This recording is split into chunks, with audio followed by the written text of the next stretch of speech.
Voilà, fidèles téléspectateurs, nous commençons avec une série des invités. Après, ça sera Bobambongo et puis les invités de la musique. Monsieur Berki Lokala, Lokal est bienvenu. Merci beaucoup, monsieur Jean-David Kilolo. Ça a toujours été pour moi un grand plaisir d'être reçu sur votre plateau. Alors, avant qu'on parle de l'évaluation du gouvernement souminois, c'est d'abord cette table ronde de la jeunesse. C'est dans quel esprit vous aviez... donc vous avez eu aussi à participer à cette table ronde? Non. Mais quand même, ça a été organisé. Et comment vous êtes senti par rapport à l'organisation de cette table ronde? Je dois vous le dire sincèrement, là je parle sous deux casquettes. La première en tant qu'analyste politique et la deuxième casquette en tant que secrétaire permanent de GAEM. GAEM qui veut dire tout simplement Groupe d'action pour l'éducation des masses.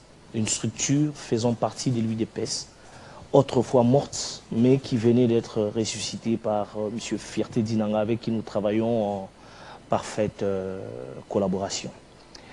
Vous savez, on a eu à organiser beaucoup de tables rondes. Plusieurs tables rondes ont été organisées. Billy Kambale a organisé les états généraux. Yves Moukoulou, je crois qu'il a fait la même chose. Et Madame Noëlla est revenue sur la même chose. Ce n'est pas au travers d'une table ronde que nous pouvons évaluer les problèmes qu'a notre jeunesse aujourd'hui. Cette jeunesse qui est en train de pourrir le jour, la jeunesse qui est en train de se détruire via les réseaux sociaux.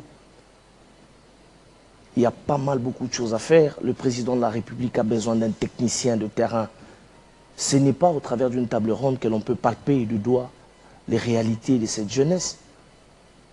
La jeunesse qui n'a pas eu le temps d'être formée dans différents partis politiques. Cette jeunesse qui a besoin de certaines formations pour pouvoir s'adapter dans la vie active, la vie sociale. Cette jeunesse qui vit dans les désespoirs le jour. Elle n'a pas besoin de passer par une table ronde. Alors, la jeunesse de KBA Kamwanga a été représentée par qui? La jeunesse de Walungu, la jeunesse de Moupompa a été représentée par qui? Mais par leurs leaders, il y a des leaders, parce que j'ai suivi, il y a des leaders dans chaque province. Le problème de cette jeunesse a déjà été détecté il y a très longtemps. Nous connaissons ce qui ronge cette jeunesse. Il y a ce qu'on appelle l'éducation. Notre jeunesse connaît un sérieux problème d'éducation. Et on ne peut pas passer par une table ronde. La ministre doit être une force de proposition. Il faut qu'elle soit une force de proposition. Cette jeunesse a besoin de techniciens de terrain qui descendent et voient comment est-ce que cette jeunesse est en train de vivre.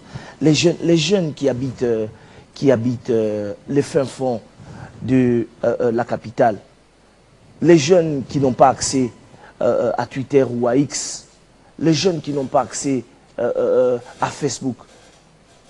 Comment est-ce que la ministre doit atteindre ces jeunes-là? C'est ça le problème. La table ronde ne peut en aucun cas résoudre le problème qu'a la jeunesse. Cette table ronde, c'est pour... Il n'y a pas seulement la table ronde. C'est pour parler des questions. Mais des problèmes des jeunes. Mais les problèmes... Avant que ça ne soit répercuté dans leur... Monsieur Jean-David, le problème qui ont été épinglés dans cette table ronde-là, c'est la première fois que les gens qui nous gouvernent soient au courant de ce problème. Ils connaissent le problème.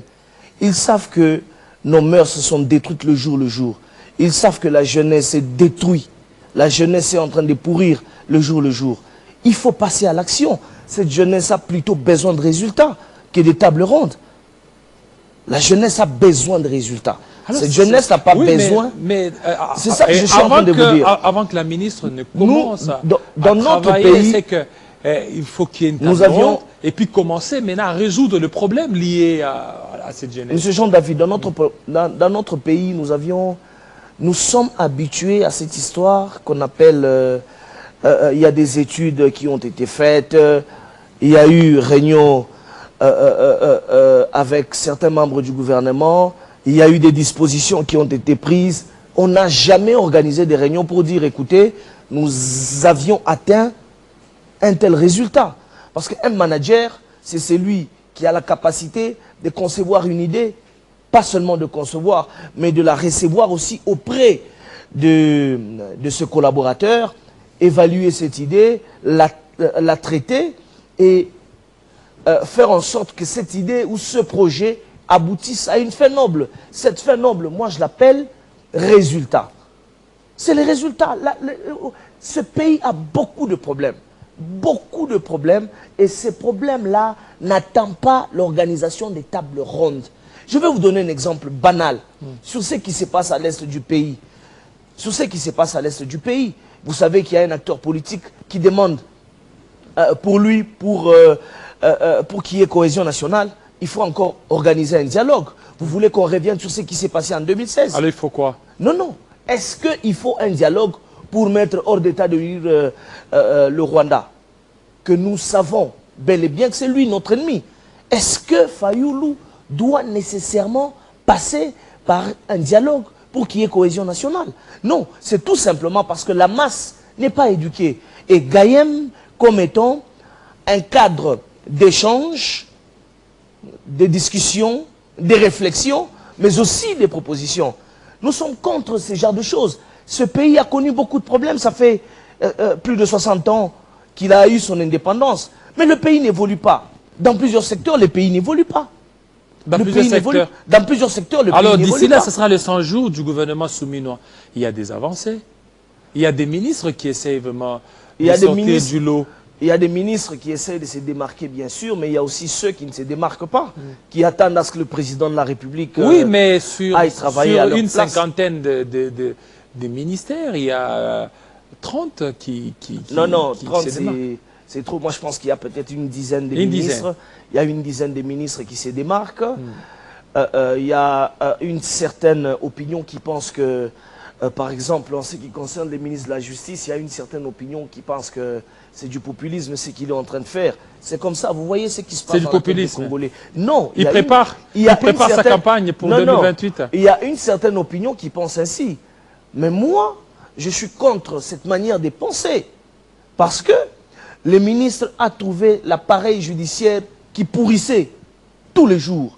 Et il est en train de le redresser. En voulant le redresser, toutes les personnes qui travaillent autour du président de la République et qui marchent positivement dans sa vision sont toujours objets d'un combat. Vous voyez, ils font toujours objet d'un obstacle par rapport à ce qu'ils font sur le terrain. Nous voyons Constant Moutamba sur le terrain. Il y a eu des éminents professeurs qui sont passés à ces postes-là. Il y a eu des personnalités politiques, des références qui sont passées par ce poste-là, mais qui n'ont pas servi la nation, qui ont servi leurs autorités morales. Et la justice n'avait jamais changé. Aujourd'hui, nous sentons qu'il y a quand même une avancée significative par rapport à notre justice. C'est comme si on n'avait jamais eu des ministres de justice dans ce pays. C'est la première fois que nous avons un ministre de la justice par rapport à ce qu'il est en train de réaliser sur le terrain. Et les gens ne peuvent pas prendre ça dans l'essence du populisme. Ce n'est pas du populisme. Le gars est en train de travailler. Il faut que l'on puisse lui jeter des éloges. Mais il y a aussi des ministres qui ramènent la rue dans les institutions. Nous ne pouvons jamais les encourager. Comme quel ministre? On ne peut pas. Je parle du ministère de la Jeunesse. Je parle de la ministre de la Jeunesse. Elle parle, je l'ai dit, je suis libre de parler. Je suis votre invité. Permettez-moi de parler. Est-ce que vous aviez déjà vu un pays au monde qui a évolué avec des slogans? Comment on peut prendre la rue, on la ramène dans les institutions avec sa campagne qu'elle a dénommée Topesa RDC Chance? Est-ce que on peut mettre cette idée dans la tête de la jeunesse? Est-ce que vous avez bien compris? Je vais vous faire comprendre. Je vais vous dire. C'est comme Yonde Mozawana. Tu viens, tu dis que Topesa Berki local et chasse. Voilà, vous venez de me. Heureusement que vous aviez donné un exemple dont je vais vous le rétorquer tout de suite. Oui. Vous, tel que vous êtes assis là-bas, tel que vous l'êtes là-bas, sur ce beau fauteuil rouge, dans cette chaîne prestigieuse de Télé 50, c'est à cause de la chance que vous êtes là? Ou c'est parce que c'est à cause du fouille, le vos slogan, sacrifices, du travail? Non, slogan topé Sacha, vous vous êtes préparé. Donnons aussi. On ne peut pas. C'est comme vous allez chercher la main d'une femme. Arrivez là-bas, le père de la jeune fille, bon, topé ça moi garçon, moi chance. Attention, vous ne chance, vous ne me laissez pas le temps de parler. Non, vous allez parler. Je me plains souvent. Chaque fois que vous m'invitez, vous me coupez la parole. Non, vous allez parler, ne vous en faites pas. Je vous ai donné tout le temps. Non, je vous ai laissé. Je veux. Topez ça moi nos chances. À quel moment Liboso. C'est de même aussi. Parce que beaucoup de jeunes sortaient, allaient à l'extérieur. Pour eux, l'avenir, c'est l'Europe. Et vous pensez que par rapport à cette... par rapport à ces slogans-là, tous ces jeunes qui sont à l'extérieur du pays vont revenir? Oui, ils peuvent revenir. Il faut demander aux jeunes de travailler. Les jeunes doivent reposer leur esprit sur le travail. Un grand pays comme la Chine, qui s'est développé, qui est une puissance économique aujourd'hui, ce pays-là s'est développé avec la chance. Ce pays ne s'est jamais développé avec la chance. Aucun pays dans le monde n'a émergé. Aucun pays dans le monde ne s'est développé à cause de la chance. Il faut demander aux jeunes de travailler. Et aucun pays dans le monde ne s'est développé sans pour autant éduquer la masse. L'éducation dont je suis en train de vous parler là, ce n'est pas l'éducation parentale, l'éducation dont on reçoit sur le toit paternel. L'éducation dont nous recevons auprès de nos parents. Je parle ici de l'éducation liée à l'amour de la patrie. Je parle ici de l'éducation liée à la protection de ce qu'on appelle les valeurs de la République.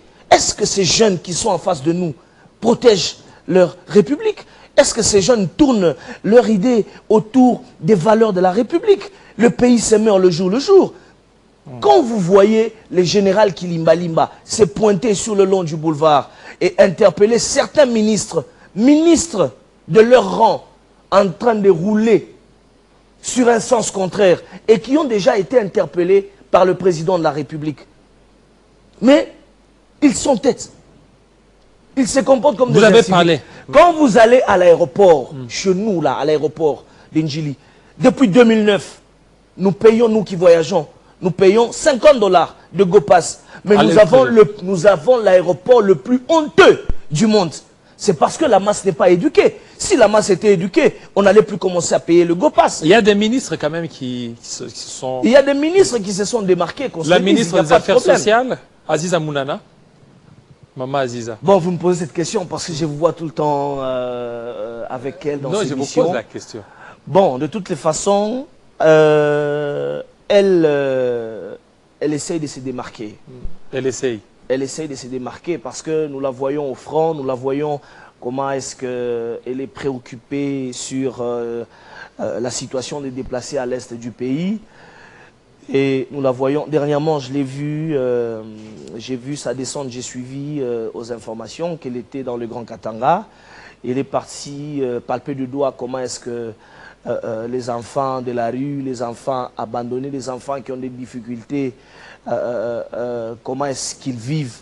Ça, c'est quelque chose qu'il faudra encourager. Il n'y a pas seulement que elle, il faut aussi me poser la question sur Teddy Luamba qui fait aussi, papa, je suis en train qui fait aussi un grand travail. Dorénavant, on était en train de penser, on pensait approvisionner en électricité différents pays voisins, entre autres les Brazzaville, la Zambie, l'Afrique du Sud.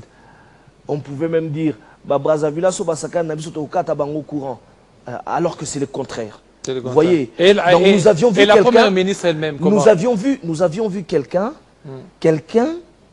qui a été nommé et qui est du domaine, qui connaît ce que le peuple congolais cherche par rapport à la stabilité liée à l'électricité. Pas seulement l'électricité, mais à toutes les ressources hydrauliques. Nous avons quelqu'un qui a la maîtrise de cette histoire-là. la première ministre non, la première ministre, c'est ce que je voudrais dire. La première ministre, on ne doit pas la juger seulement au travers de ses ministres, mais il faudra aussi la juger parce qu'il y a certains services, il y a certaines directions qui travaillent sous tutelle des ministères et qui se démarquent aussi. Vous voyez, il y a par exemple le ministre des Finances, Doudou Fwamba, qui travaille aussi, qui commence à payer les fonctionnaires à temps, qu'on se le dise, parce que son prédécesseur disait qu'il triplait, qu'il quadruplait les recettes. Mais il payait les fonctionnaires toujours en retard. Le 45, le 38, le 39, donc il leur payait le mois qui suivait. Donc il y a quand même des ministres qui se démarquent. Mais je voudrais insister sur un point, monsieur Jean-David. Oui. Il y a une forme de passivité dans le casting du président de la République par rapport à certains animateurs, entre autres les ministres, les DG, de certaines entités. Pourquoi je l'ai dit? Parce que le président de la République fait toujours recours, il fait, excepté son pouvoir discrétionnaire, mais il fait toujours recours à ses leaders politiques avec qui il a formé une coalition pour former un gouvernement. Vous savez, aussi longtemps que nous allons évoluer avec une politique de ces gens, vous savez, il y a eu des problèmes avec Bahati qui commence à réclamer, qui dit qu'il y a... Qui ne se retrouve pas. Donc, il y a certains leaders qui n'aident pas non plus le président de la République. Le président de la République est seul. Il faut qu'il comprenne que lorsque nous sommes sur le terrain, les ministres qui se démarquent, c'est leur nom qu'on voit directement. Aujourd'hui, nous parlons de Constant Moutamba. On ne parle pas de Félix Tshisekedi, mais c'est Félix Tshisekedi qui l'a nommé. Mais lorsque les ministres échouent, lorsqu'il y a certains ministres qui fainéantent par rapport à leurs prérogatives, vous savez que c'est le nom du président de la République que l'on voit derrière. C'est la raison pour laquelle je reviens ici et j'insiste que nous avons un sérieux problème lié à l'éducation de la masse. Et ça touche à toutes les couches de la population. Parce que, écoutez, vous vous rendez compte que dans un pays des responsables, un pays comme le nôtre, le président jette son dévolu sur un monsieur à qui il confie la responsabilité pour pouvoir gérer Congo Airways. Aujourd'hui, Congo Airways a des problèmes. Congo Airways n'a plus d'avion. Transco est en train d'évoluer à pas de tortues. Transco évolue à pas de tortues. Donc, c'est pour vous dire... C'est la faute de l'entraîneur ou des joueurs? Non, je vous parle ici, je vous dis qu'il y a un sérieux problème d'éducation des masses. Non, ce que j'ai dit, c'est la faute... Il y a ce qu'on appelle la notion liée à l'amour de la patrie. Ce n'est pas la faute de l'entraîneur. L'entraîneur... Alors, c'est la faute des Je vais vous dire joueurs? une chose. Les entraîneurs, quand ils entraînent leurs équipes, Non, parce que tout à l'heure, vous avez parlé des castings. Hein? Justement, j'ai parlé des castings et puis je me suis justifié. J'ai donné mes raisons.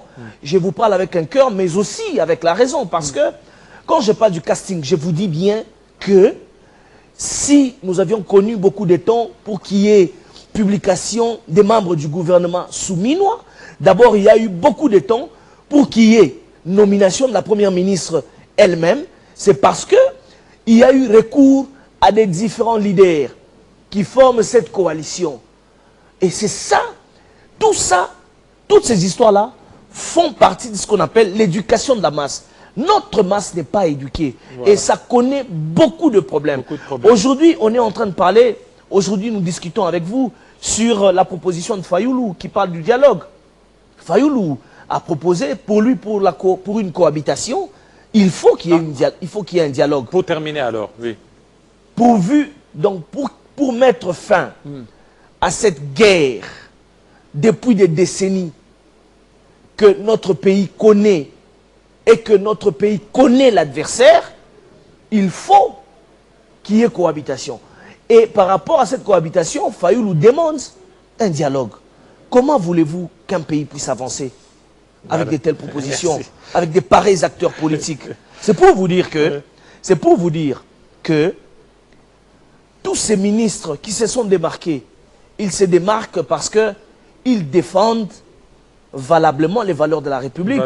Et ils accompagnent positivement la vision du chef de l'État. Vous avez été en Mbuji-Mayi et vous avez été en Mbuji-Mayi par le passé dans le programme Tshilé-Gelou. Vous aviez vu qu'il y a eu des arnaques avec le programme Tshilé-Gelou. Mbuji-Mayi a été oublié, mais aujourd'hui Mbuji-Mayi commence à revêtir de ses plus belles robes parce que il y a quand même des travaux signifiants qui sont en train de s'effectuer sur place. Pourquoi? Parce que à la tête de l'OVD, il y a maintenant quelqu'un qui accompagne positivement la vision du chef de l'État. Là, je parle du directeur général Toumba Tshikela, qui accompagne positivement la vision du chef de l'État. Merci beaucoup, M. Berki, surtout de votre intervention, votre brillante intervention par rapport à l'évaluation du gouvernement souminois et aussi au niveau de la jeunesse. Merci beaucoup, c'est plutôt moi qui vous remercie. Voilà, on va recevoir d'autres jeunes qui sont déjà là, tout de suite.